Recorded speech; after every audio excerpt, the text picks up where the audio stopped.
Hello दोस्तों, कैसे हो? आपका स्वागत है त्रिपाण स्टडी सेंटर में। आज जो हम करने जा रहे हैं बीए फाइनल ईयर के जो है सेमेस्टर फिफ्थ। देखिए, ये सेमेस्टर फिफ्थ का जो है competitive political amp system UK and USA. हमारा यूके जो था सिलेबस ख़त्म हुआ, अब हमारा जो है यूएसए पे हम आए हैं।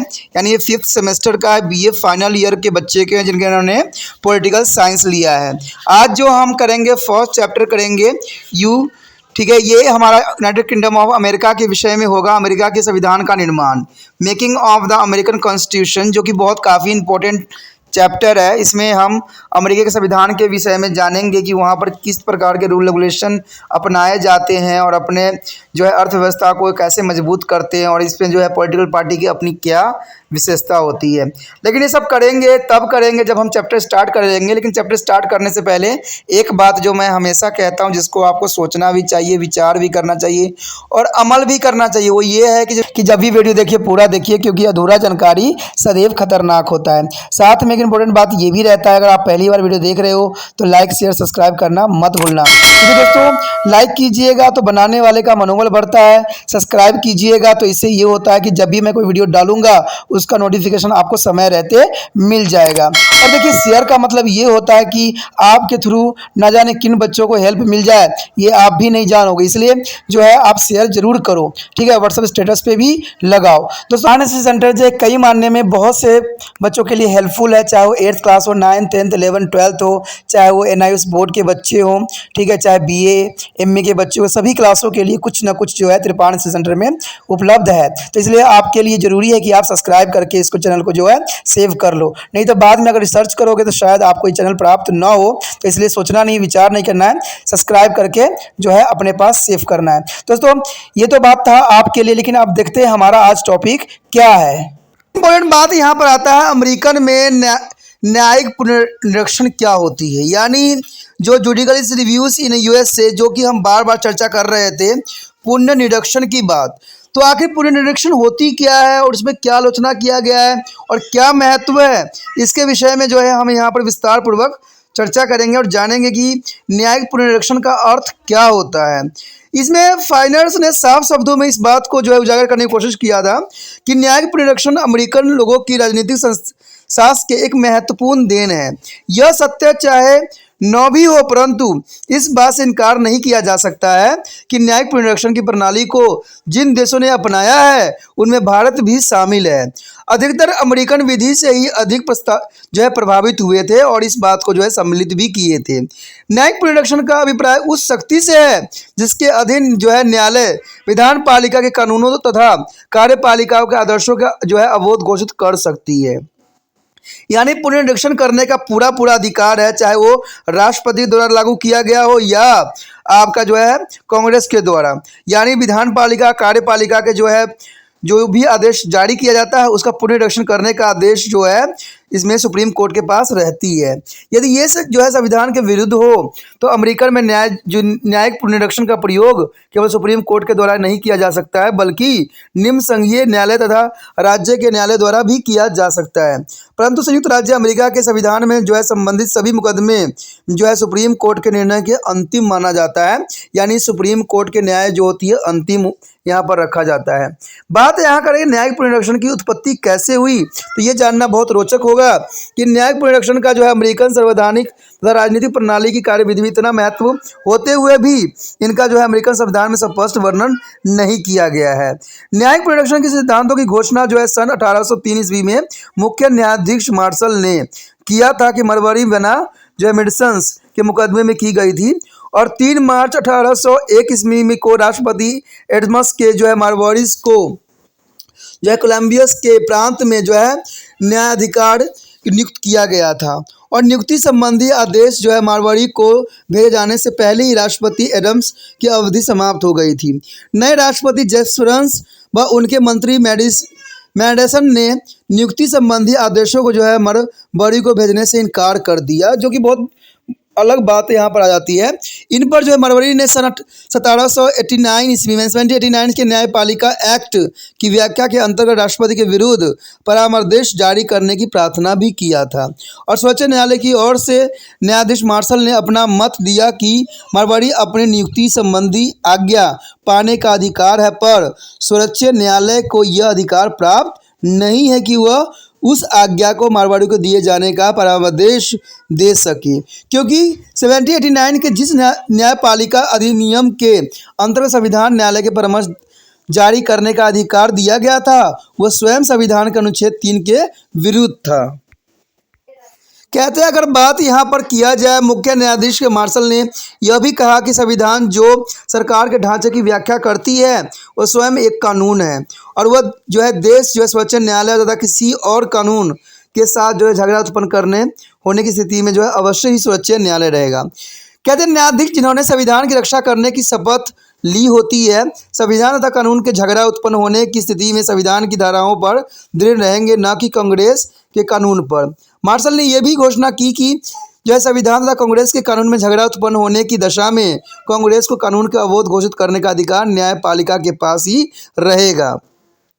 मार्शल की इस बात से कई लेखक तथा जनता का एक बहुत बड़ा भाग सहमत नहीं था, परंतु न्यायिक पुनरीक्षण का सिद्धांत आजकल सरकार का महत्वपूर्ण भाग बन चुका है और आज भी कई लोग मार्शल के विचारों से सहमत नहीं होते हैं, परंतु मार्शल के विचारों का समर्थन करने वाले की संख्या उनके मत का विरोध करने वालों की संख्या से कहीं अधिक है। इसमें बैरगन ने साफ शब्दों में कहा था कि इस साधारण शक्ति का जो है 1803 से ही विरोध किया गया है, हटाने के लिए जो है घात किए गए हैं, इसका कभी भी अंत न हुआ। न्यायिकों में सार्वजनिक जो है क्रोध का सम्मान किया, परंतु कभी भी जो है उसमें अपने अधिकारों को कम नहीं होने दिया।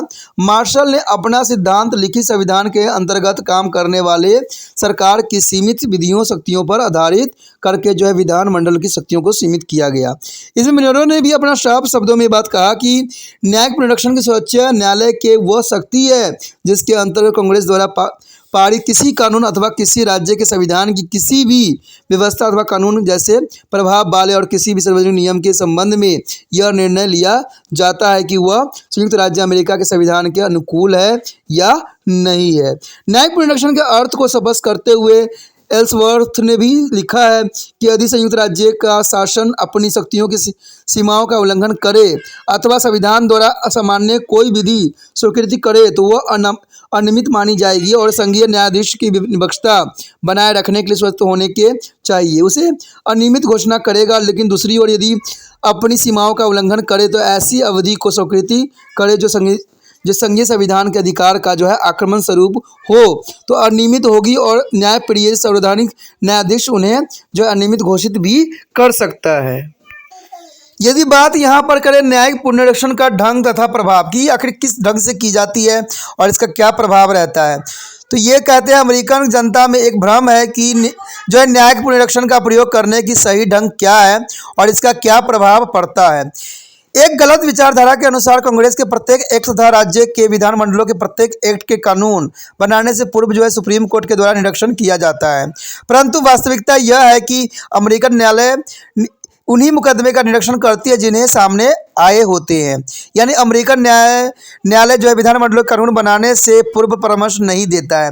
यानी इसको साफ शब्दों में समझा जाए तो आपको पता है कि जो सुप्रीम कोर्ट के सामने जो भी केस आता है तो उसमें उसी पे ही निरीक्षण करता है, ना कि वो किसी चीज़ के लिए वो जो है परामर्श देता है। तो ये बात साफ शब्दों में समझ में आ गया होगा कि इसमें सुप्रीम कोर्ट में जो बातें आती है उसी पे ही वो अपना जो है पुनर्निरीक्षण प्रक्रिया का जो है प्रावधान का रूल लागू करता है। इसमें डीमार्क और डीमार्कर्स ने साफ शब्दों में कहा था कि जो है न्यायिक पुनरीक्षण में निम्नलिखित पड़ाव आते हैं। प्रथम, झगड़े की पार्टियां न्यायालय के समक्ष आती है, यानी झगड़ा जब उत्पन्न होता है तो न्यायालय के पास जाया जाता है। झगड़े का निर्णय किसी कानून के धाराओं पर निर्भर करती है। कहते हैं न्यायालय उन धाराओं का अध्ययन भी करता है और अवैध घोषित भी कर सकता है यदि वह देखे कि विधानमंडलों के संविधान के अंतर्गत वह कानून बनाने की शक्ति नहीं है अथवा कानून की धाराएं संविधान के विरोध करती है अथवा कार्य पद्धति ठीक से नहीं चलाई जा रही है। बात करें यहाँ विधानमंडल के कानून को जो है न्यायालय के सामने लाया जाता है, या तो वो सर्वैधानिक होती है या असंवैधानिक घोषित किए जाएंगे। यदि न्यायालय यह घोषित कर दे कि विधानमंडल का कानून संविधान के विरुद्ध नहीं है तो इसमें जो है कानून बनाने की पूरी स्वतंत्रता दी जाती है, यानी उसमें जो है प्रभाव कुछ भी नहीं पड़ेगा, परंतु जनता उस कानून का अधिक सम्मान करने लग जाएगी। अमेरिकन जनता में संविधान के लिए बहुत सम्मान है, इसलिए जब न्यायालय कानून के जो है असंवैधानिक घोषित कर दे तब उस कानून का प्रभाव जो है समाप्त हो जाता है, अथवा इस कानून का महत्व समाप्त हो जाता है, क्योंकि वह कानून नहीं रह जाता है। परंतु इसका अर्थ यह नहीं है कि कानून को अवैध घोषित करने से पूर्व जो कुछ हुआ है वह सब कुछ रद्द कर दिया जाए। तो ये बहुत बड़ी बात आ जाती है। अगर हम यहाँ पर बात करें कि न्यायिक पुनरीक्षण का पर क्या सीमाएं हैं, तो ये बहुत इंपॉर्टेंट रहेगा इसकी सीमाएं। तो यहाँ पर बात आ गया है कि limitation of the judicial review, यानी न्यायिक पुनरीक्षण पर जो है क्या सीमाएं हैं, जो कि बहुत महत्वपूर्ण रखेगा। इसमें बताया गया है कि अगर हम प्रथम सीमाएं की बात करें तो इसमें 5 सीमाएं जो है लागू किया गया है, जो कि बहुत इंपॉर्टेंट यहाँ रखता है। तो इसमें प्रथम बात यही आती है कि प्रथम न्यायालय उन्हीं कानूनों को अवैध घोषित कर सकते हैं जो उसके सामने मुकदमे के रूप में आते हैं, यानी ये साफ शब्दों में इनकी सीमाएं हैं कि जो उसको अवैध घोषित कर सकता है जो मुकदमा के रूप में उच्च न्यायालय के पास जाए। इस बात पर सब सहमत है कि कानून का अवैध तभी घोषित किया जाए जब कानून को जो है असंवैधानिकता बिना किसी भ्रम को स्पष्ट हो, यानी कानून की केवल उन्हीं धाराओं को अवैध घोषित किया जा सकता है जो संविधान के विरुद्ध होती है, न कि समस्त कानून को। सारे कानून को तभी अवैध घोषित किया जाता है जब कानून की एक धारा का अर्थ दूसरे धारा से संबंधित हो, यानी न्यायालय राजनीतिक प्रश्नों पर न्यायिक पुनरीक्षण का प्रयोग नहीं करेगा, यानी इसमें जो है राजनीतिक को कोई प्रश्न चिन्ह नहीं लगाएगा। न्यायिक उस कानूनों को अवैध घोषित नहीं करेगा जो उसके अनुसार बुद्धिमत्ता के पास नहीं किए गए हों या जो क्रूरतापूर्वक हो। कहते जब तक वह संविधान की धाराओं के विरुद्ध न हो, उन सीमाओं से स्पष्ट है कि न्यायिक पुनरीक्षण की शक्ति का प्रयोग न्यायालयों के कुछ सीमाओं को अंतर्गत रहकर करना पड़ता है, जो कि बहुत इंपॉर्टेंट बात यहाँ आती है। यदि बात यहाँ पर करें हम कि कानून को संवैधानिक घोषित करने की मात्रा, तो कहते हैं extent of regulation of declaration on constitutional. संविधान व्यक्ति जिसे न्यायिक पुनरीक्षण का थोड़ा बहुत ज्ञान होता है यही समझा जाता है कि सुप्रीम कोर्ट ने अनेक कानूनों को अवैध घोषित किया होगा और आजकल कह भी रहे हैं, परंतु वास्तव में सुप्रीम कोर्ट ने अपनी इस शक्ति का जो है प्रयोग बहुत कम किया है, इसमें कोई दो राय नहीं है। सुप्रीम कोर्ट की स्थापना के 70 वर्ष पश्चात तक केवल 2 मुकदमे में ही कानून को अवैध घोषित किया गया है, परंतु धीरे धीरे सुप्रीम कोर्ट ने इस शक्ति का प्रयोग अधिक करना आरंभ कर दिया है। कहते सन 1933 से 1999 के बीच सुप्रीम कोर्ट ने 13 संघीय कानून तथा 20 राज्य कानून को अवैध घोषित किया है। सुप्रीम कोर्ट ने कांग्रेस के कानूनों को राज्य के कानून की अपेक्षा कम अवैध घोषित किया है। अगर देखें सन जो है 1868 के बाद, तो कहते हैं 14 संशोधन में सुप्रीम कोर्ट को राज्य के कानून का अवैध घोषित करने के लिए एक प्रकार की वीटो पावर शक्ति प्राप्त दिया गया है। इसे फाइबर ने के अनुसार जो है 1947 तक सुप्रीम कोर्ट को जो है 76 कानूनों को अवैध घोषित किया था और सन कहते 1954 के ब्राउन वर्जस यानी बोर्ड ऑफ एजुकेशन के मुकदमे में जो है सुप्रीम कोर्ट ने निर्णय देते हुए कहा कि निग्रो विद्यार्थियों के लिए अलग शिक्षा का प्रावधान करना जैसा कोई शिक्षा बोर्ड ने किया है, यानी इसमें जो है निग्रो विद्यार्थियों के लिए अलग शिक्षा का प्रबंधन करना जैसे कि शिक्षा बोर्ड ने किया है संविधान के आधार के विरुद्ध है। यानी यह निग्रो के विद्यार्थियों के लिए जो रूल रेगुलेशन बनाई गई थी सुप्रीम कोर्ट ने साफ इनकार कर दिया कि ये गलत है, संविधान की धाराओं के विरुद्ध है। अंत इस कानून को सुप्रीम कोर्ट ने अवैध घोषित कर दिया, जो कि न्याय उचित भी था।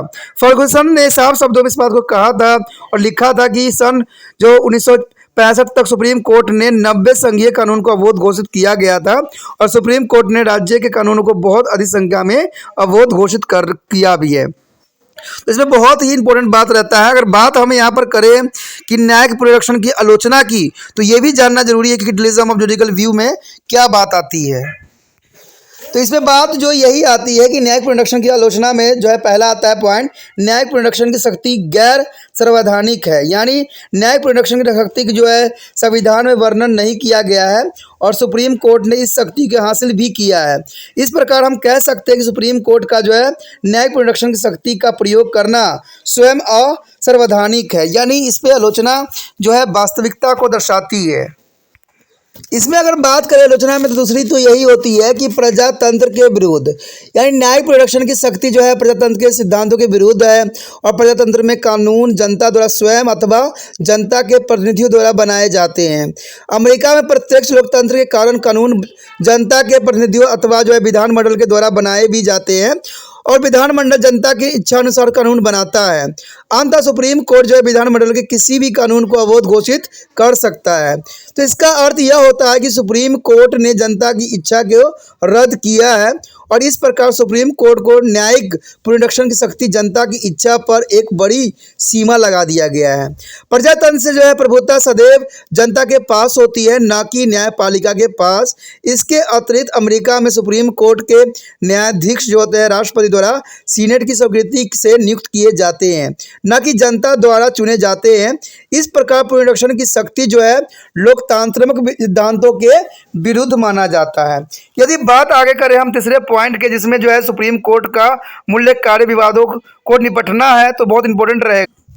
इसमें बताया गया है यही बात कि न्यायिक पुनरीक्षण की शक्ति की आलोचना इसलिए भी की जाती है कि इस शक्ति का जो है फलस्वरूप न्यायपालिका अपने मौलिक कार्य करना भूल गया है। अब इसका कार्य विवादों के निपटना नहीं है, बल्कि सामाजिक, आर्थिक, राजनीतिक नीतियों के निर्धारण में हाथ बटाना हो गया है और इसमें जो है व्यवस्थापिका के कार्य को बहुत हद तक अपने हाथों में ले लिया गया है और अपनी न्यायिक पुनरीक्षण की शक्ति के आधार पर जो है सर्वोच्च न्यायालय को जो है अनिर्वाचित उच्चतर व्यवस्थापिका बन बैठी है और इस प्रकार सर्वोच्च न्यायालय जो है कांग्रेस के तीसरे सदन बन बैठा है। यानी कांग्रेस के जो है तीसरा सदन के रूप में जो है न्यायाधीशों के रूप में दिया गया है, जो कि आलोचना का पात्र बन गया है। इसमें बैरगन ने साफ शब्दों में कहा था कि सर्वोच्च न्यायालय न्यायपालिका और व्यवस्था पालिका के कार्यों को एक तृतीय सदन के रूप में नियमित करने लगी है और यह प्रजातांत्रिक सिद्धांतों के सदैव विरुद्ध रहेगा। तो ये काफ़ी इंपॉर्टेंट यहाँ बात रख गया। अगर बात यहाँ करें अगले पॉइंट का, जिसमें कांग्रेस अनुदात्तदायी संस्था बन गई है, यानी कांग्रेस को जो है अनुदात्तदायी संस्था बना दी गई है। कहते हैं सुप्रीम कोर्ट की न्यायिक पुनरीक्षण की शक्ति को आलोचना इसलिए भी की जाती है कि इससे विधानमंडल का जो अनुदायी संस्था के रूप में कार्य करता है। इसमें बैरगन ने ठीक ही लिखा है कि अमेरिकन विधानमंडल सदैव ही आश्रित स्थिति में रहता है और वह स्वाभाविक बच्चों के सामान्य कार्य भी करता है। न्यायिक पुनरीक्षण की शक्ति की जो है विधानमंडल सदैव गैर जिम्मेदारी संस्था के रूप में कार्य कर रहे हैं और वह कानून बनाने में लापरवाही भी कर रही है, क्योंकि उसे पता है कि यदि कोई कानून गलत होगी तो सुप्रीम कोर्ट अपने आप अवैध घोषित कर देगा। इसके अतिरिक्त जब कांग्रेस के बनाए हुए जो है कानूनों को सुप्रीम कोर्ट रद्द कर देती है, तब इससे कांग्रेस के सम्मान को धक्का पहुंचता है और फाइनली भी इस बात को भी मत रूप में प्रकट किया था। यदि बात यहाँ पर करें व्यक्तिगत निर्णय का, तो ये भी जो है आलोचना का पात्र बन जाता है। न्यायिक पुनरीक्षण की आलोचना का एक अन्य कारण यह भी है कि सुप्रीम कोर्ट किसी मुकदमे में क्या निर्णय देता है यह अधिकतम सुप्रीम कोर्ट के न्यायाधीशों की सामाजिक, आर्थिक, राजनीतिक विचारधाराओं पर निर्भर करता है। ये ठीक है कि न्यायाधीशों का आशा की जाती है कि वे राजनीतिक क्षेत्र में अलग होकर अपना जो है कार्य करेंगे, परंतु न्यायाधीश मनुष्य ही है और प्रत्येक मनुष्य को अपने सामाजिक, आर्थिक, राजनीतिक विचार होते हैं। इसमें जो है आर्क और रे ने साफ शब्दों में इस जो है शब्द को आलोचना भी किया था कि इसी आधार पर सुप्रीम कोर्ट के न्यायिक पुनरीक्षण की आलोचना भी की गई थी। अंततः सुप्रीम कोर्ट के न्यायाधीशों के न्यायिक पुनरीक्षण का अधिकार नहीं देना चाहिए। तो ये बहुत काफ़ी इंपॉर्टेंट बात यहाँ पर आ जाती है। यदि बात यहाँ पर करें कानून नहीं बल्कि नीति की रद्द होती है, तो एक अन्य आधार पर यह न्यायिक पुनरीक्षण की आलोचना की बात आती है। वह है कि सुप्रीम कोर्ट जब कांग्रेस के किसी कानून को अवैध घोषित करती है तो इससे उस कानून के पीछे नीति को रद्द किया जाता है। इसका अर्थ यह हुआ कि सुप्रीम कोर्ट कानून को ही रद्द नहीं करती है बल्कि सरकार की नीतियों को भी रद्द करती है। परंतु हमें यह याद रखना चाहिए कि सरकार की नीति को बनाने का कार्य कांग्रेस तथा राष्ट्रपति का है, जो जनता द्वारा चुने जाते हैं, न कि सुप्रीम कोर्ट का है। इसलिए भी सुप्रीम कोर्ट को इस अधिकार को समाप्त करने के लिए जोर दिया जाता है। तो कानून नहीं बल्कि नीति को रद्द होती है। तो ये बात काफ़ी इंपॉर्टेंट है कि कांग्रेस और राष्ट्रपति को ही कानून बनाने की इजाज़त दिया गया है, न कि सुप्रीम कोर्ट की। तो सुप्रीम कोर्ट की इसमें भूमिका नहीं होना चाहिए। यदि बात करें न्यायाधीश राजनीतिक विवादों में आ जाते हैं, तो इसमें फाइनल ने साफ शब्दों में कहा था कि न्यायिक पुनरीक्षण की आलोचना करते हुए लिखा है कि इससे न्यायालय राजनीति के वाद विवाद में आ जाते हैं और न्यायालय का मुख्य कार्य न्यायिक पुनरीक्षण नहीं बल्कि न्याय करना होता है। जब न्यायाधीश किसी कानून को अवैध घोषित करते हैं तो इससे कानून के पीछे नीति भी रद्द हो जाती है, जिससे उस नीति के समर्थक और न्यायाधीशों की आलोचना करते हैं और इस तरह न्यायाधीशों की सम्मान को बहुत बड़ी धक्का पहुंचता है। न्यायिक पुनरीक्षण का यही सबसे बड़ा दोष माना जाता है, जहां पर इसमें न्यायाधीश की आलोचना की जाती है, जिसमें सम्मान को बहुत धक्का लगता है क्योंकि पुनरीक्षण नहीं हो पाती है। अगर बात करें अगले पॉइंट का, तो इसमें यही बात आ जाती है कि जन कल्याण के कानूनों को अवैध घोषित भी किया गया है, जो कि बहुत बड़ा आलोचना का यहाँ सबब बनती है। कहते हैं सुप्रीम कोर्ट इस शक्ति को आलोचना इसलिए भी की जाती है कि इससे कई बार जनता की भलाई के कानून को भी अवैध घोषित कर दिया जाता है। इस तरह सुप्रीम कोर्ट की यह शक्ति गतिशील लोकतंत्र के रास्ते में रुकावट खड़ी करती है। कहते हैं सुप्रीम कोर्ट ने नेशनल रिकवरीज एक्ट यानी नेशनल इंडस्ट्रियल रिकवरी एक्ट तथा एग्रीकल्चर एजेंटमेंट एक्ट को, जो जनता की भलाई के लिए एक्ट थे, अवैध घोषित कर दिया था। इस एक्टों के अतिरिक्त सुप्रीम कोर्ट ने सामाजिक सुरक्षा के कई कानूनों को अवैध घोषित करके पूंजीपतियों के हितों की रक्षा भी की थी। न्यायाधीशों के विचार तथा कुलीन तंत्र ये होते हैं जिस कारण वो लोकतंत्रात्मक और प्रगतिशील नीतियों के विरुद्ध हो जाते हैं। इसमें टर्केबल्स के अनुसार यदि कोई मुझे प्रश्न करे कि अमेरिकन कुलीतंत्र कहाँ निवास करता है, तो मैं बिना हिचकिचाहट से कह सकता हूं कि यह न्यायालय में निवास करती है, क्योंकि प्रत्येक प्रश्न चाहे वह किसी भी रूप में क्यों न हो, वह न्यायिक प्रश्न बन जाता है। लस्की का विचार है कि न्यायपालिका की इस प्रवृत्ति के कारण ही अमेरिका में लोकतांत्रिक परामर्श का विकास पूर्ण रूप से नहीं हो पाया है। तो ये काफ़ी इंपॉर्टेंट बात आ जाती है। अगला पॉइंट बात करें हम, कहते हैं अगर बात करें निर्णय साधारण बहुमत के लिए किए जाते हैं तो ये इसमें कोई बुराई नहीं होगा। सुप्रीम कोर्ट की इस शक्ति का आलोचना इस आधार पर भी की जाती है कि इसका सभी निर्णय बहुमत से किए जाते हैं। इसका अर्थ यह हुआ कि यदि 5 न्यायाधीश किसी कानून को अवैध घोषित कर दे तो वह कानून रद्द हो जाएगा, चाहे वह 4 न्यायाधीश उस कानून के पक्ष में क्यों न हो। इसका अभिप्राय यह हुआ कि न्यायाधीशों के मत से कानून को रद्द कर दिया जाता है, इसलिए तो कहा जाता है कि एक व्यक्ति के आचार्य को समाप्त किया जाए।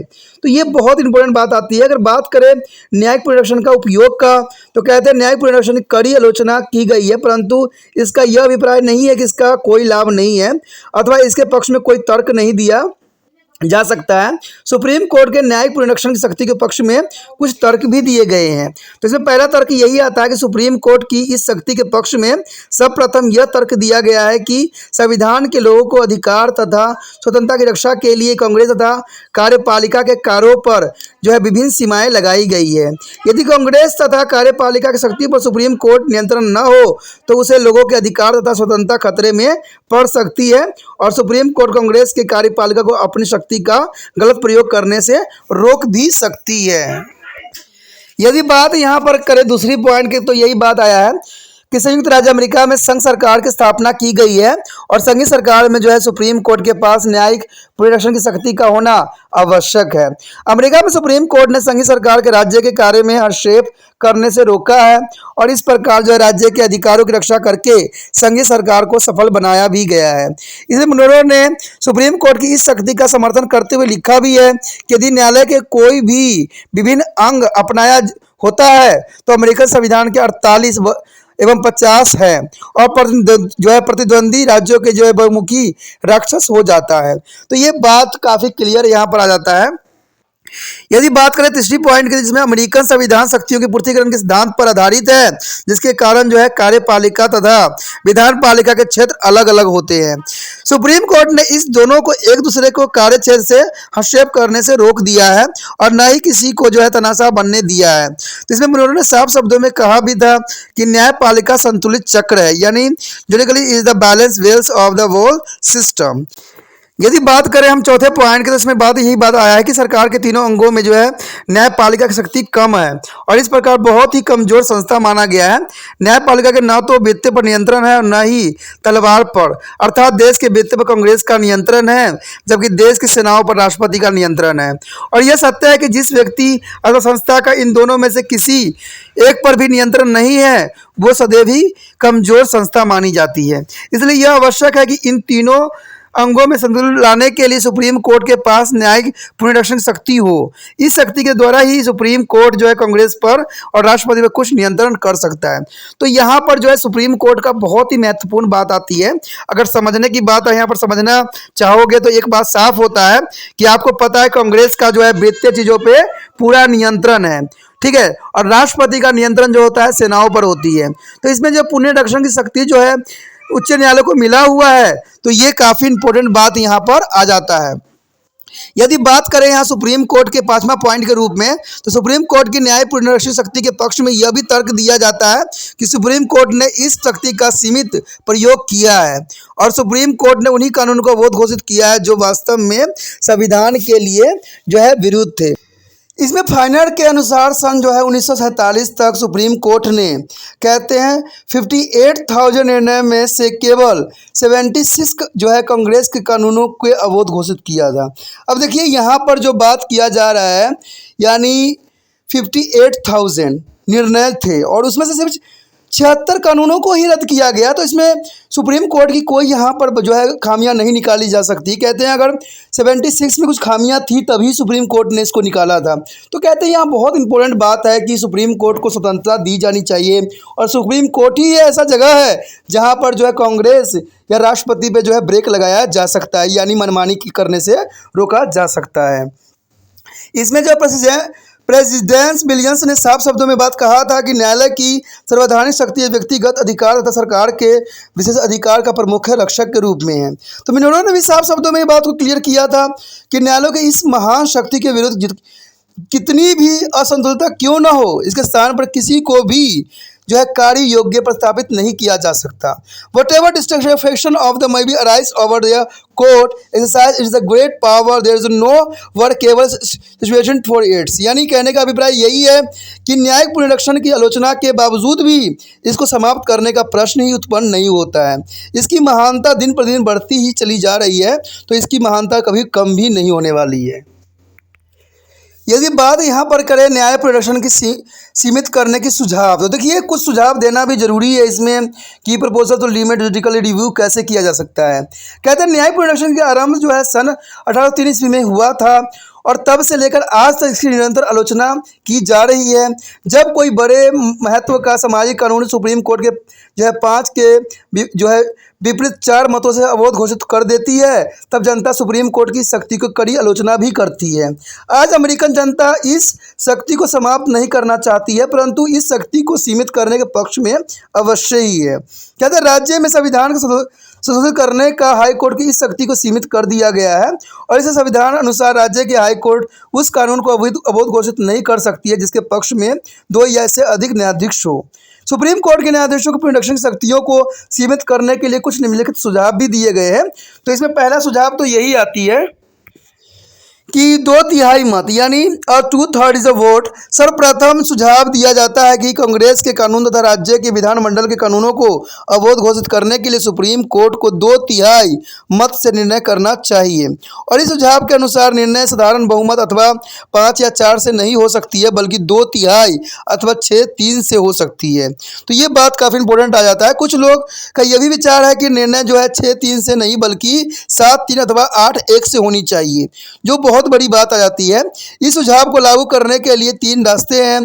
प्रथम जो यही है कि सुप्रीम कोर्ट के न्यायाधीश स्वयं इस सीमा को अपने पर लागू कर ले। दूसरी बात यही होता है कि कांग्रेस कानून पास करके इस सुझाव को व्यवहारिक रूप दे दी जा सकती है और तीसरी बात यही आता है कि संविधान में संशोधन करके किया जा सकता है। तो इसमें डिमार्क ने साफ शब्दों में बात कहा था कि तीसरा मार्ग सबसे अच्छा है अथवा संविधान में संशोधन करके इस सुझाव को जो है लागू किया जा सकता है।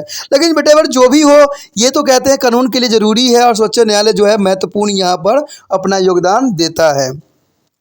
कहते हैं अगर हम बात करें इसके अगले पॉइंट के जो है दूसरा है जिसमें न्यायाधीश का जो है महाभियोग में रखा गया है। कहते हैं सर 1830 ईस्वी में जो है मारवाड़ी बनाम में जो है मेडिसन के मुकदमे के निर्णय के पश्चात यह मांग की गई थी कि न्यायाधीशों पर जो है महाभियोग चलाकर उन्हें अपने पद से हटा दिया जाए, परंतु इस सुझाव को व्यवहारिक रूप में प्रयोग करना अति कठिन बात हो गई।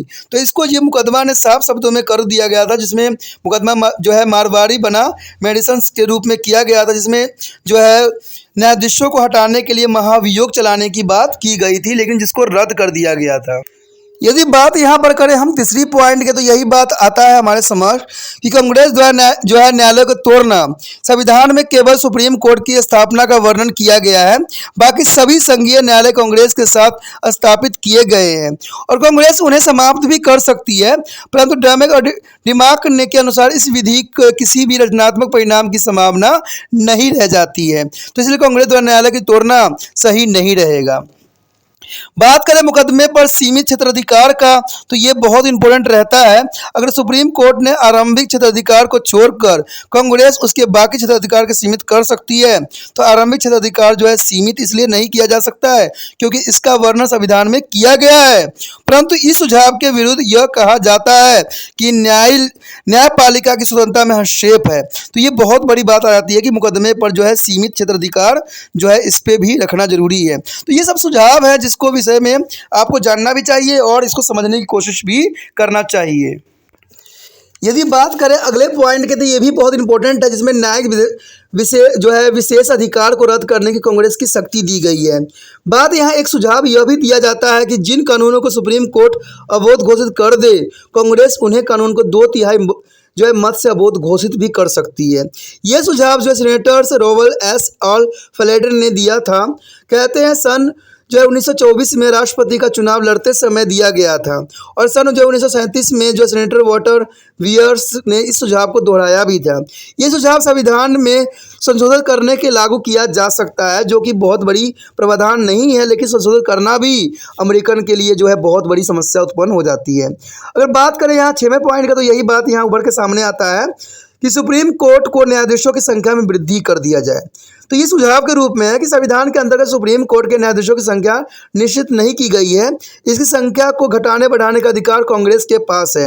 इसलिए सुझाव दिया जाता है कि सुप्रीम कोर्ट के न्यायाधीशों की संख्या में वृद्धि कर दिया जाए। संख्या बढ़ने का उद्देश्य सुप्रीम कोर्ट में ऐसे न्यायाधीशों की नियुक्ति करना होता है जो कांग्रेस की नीतियों का समर्थन करते हों, और राष्ट्रपति रूजवेल्ट ने जो 1937 में ये सुप्रीम कोर्ट के न्यू डील्स स्टेटस अवैध घोषित कर दिया था। न्यायाधीशों की संख्या में वृद्धि करने पर बहुत जोर दिया जाता है, परंतु रूजवेल्ट को सफलता नहीं मिली, जो कि बहुत बड़ी विडंबना थी उस समय। उसके पश्चात देखा जाए तो न्यायाधीशों के जो है अनिवार्य सेवा वृत्ति भी करना जरूरी होता है।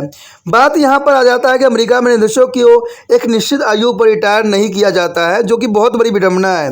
न्यायाधीश चाहे तो आयु पर्याप्त अपने पद पर रह सकते हैं, या बड़ी अजीब बात है कि प्रायः सभी व्यवसायों में कर्मचारियों को एक निश्चित आयु पर रिटायर किया जाता है, परंतु सुप्रीम कोर्ट के न्यायाधीशों को एक निश्चित आयु पर रिटायर नहीं होना पड़ता है। इसलिए ये सुझाव दिया जाता है कि न्यायाधीशों को एक निश्चित आयु अथवा 70 वर्ष की आयु में अवश्य ही रिटायर कर देना चाहिए, जो कि बहुत बड़ी खामी है और इस सुझाव को मानना भी चाहिए, क्योंकि कहते हैं कि ऐसे में जो है कानून सही रूप से नहीं चल सकती है। अगर बात यहाँ करें न्यायाधीशों के वापस बुलाना, तो यह सुझाव दिया जाता है कि जब न्यायाधीश किसी कानून को अवैध घोषित कर दे तो उस निर्णय पर जनमत संग्रह यानी रेफरेंडम्स करवाना चाहिए और न्यायाधीशों को वापस बुला लिया जाए। ऊपर लिखित सुझावों से ये बात स्पष्ट हो जाता है कि सुप्रीम कोर्ट जो है न्यायिक पुनरीक्षण की शक्ति में सुधार करने के लिए कई सुझाव दिए गए हैं, परंतु इनमें से एक भी जो है सुझाव नहीं है जिससे यह कहा गया है कि सुप्रीम कोर्ट की शक्ति का समाप्त कर दिया जाए। लेकिन अमेरिकन जनता सुप्रीम कोर्ट की शक्ति को महत्व को अच्छी तरह समझती है, इसलिए इस शक्ति को बनाए रखने के पक्ष में है। अमेरिकन जनता यह अच्छी तरह जानती है कि संविधान की रक्षा सुप्रीम कोर्ट के द्वारा ही किया जा सकता है, न कि कांग्रेस और अथवा राष्ट्रपति के द्वारा। तो कहते हैं कांग्रेस और राष्ट्रपति को जो है कानूनी शक्ति पर ब्रेक लगाने के लिए जो है सुप्रीम कोर्ट का होना अत्यंत महत्वपूर्ण होता है। जैसे आपके लिए भी महत्वपूर्ण ये है कि जितना हो सके इस वीडियो को शेयर करना है दूसरे बच्चों के साथ, जिससे दूसरे बच्चे भी लाभान्वित हो सके। दोस्तों ये ज़रूरी था और इस बारे में हमने जाना भी समझा भी है, और इसके साथ हमारा टॉपिक भी ख़त्म हो गया, चैप्टर भी ख़त्म हुआ है। अगला चैप्टर जो होगा राजनीतिक दल यानी पॉलिटिकल पार्टी के विषय में हम चर्चा करेंगे कि अमेरिका में कौन कौन से जो है पॉलिटिकल पार्टी है और इसका क्या महत्व और कैसे जो है ये कार्य करती है। तो अगला जो चैप्टर होगा बहुत महत्वपूर्ण होगा, तो अगला चैप्टर देखना मत भूलिएगा, नहीं तो आपका ये जो है अधूरा रह जाएगा। लेकिन अधूरा तब भी रह जाएगा जब आप दूसरे बच्चों के साथ शेयर नहीं कीजिएगा। या अगर पहली बार वीडियो देख रहे हो तो आप इसको सब्सक्राइब करके जरूर रख लेना, नहीं तो बाद में ये चैनल आपको मिलेगा नहीं और फिर आप हाथ मेलते रह जाओगे, क्योंकि ये बहुत महत्वपूर्ण चैनल है आप लोगों के लिए जो बीए भी कर रहे हैं चाहे एमए कर रहे हैं। हर सब्जेक्ट जो है इस पे उपलब्ध रहेगा और ये आपको फ़ायदा पहुंचाता रहेगा। तो दोस्तों इसी के साथ हमारा टॉपिक ख़त्म हो रहा है, लेकिन आपको एक बात ज़रूर करना है जो ज़रूरी है वो ये है कि आपने क्या करना है, यूट्यूब से जो है लिंक को कॉपी करना है और व्हाट्सएप स्टेटस पे लगा देना है।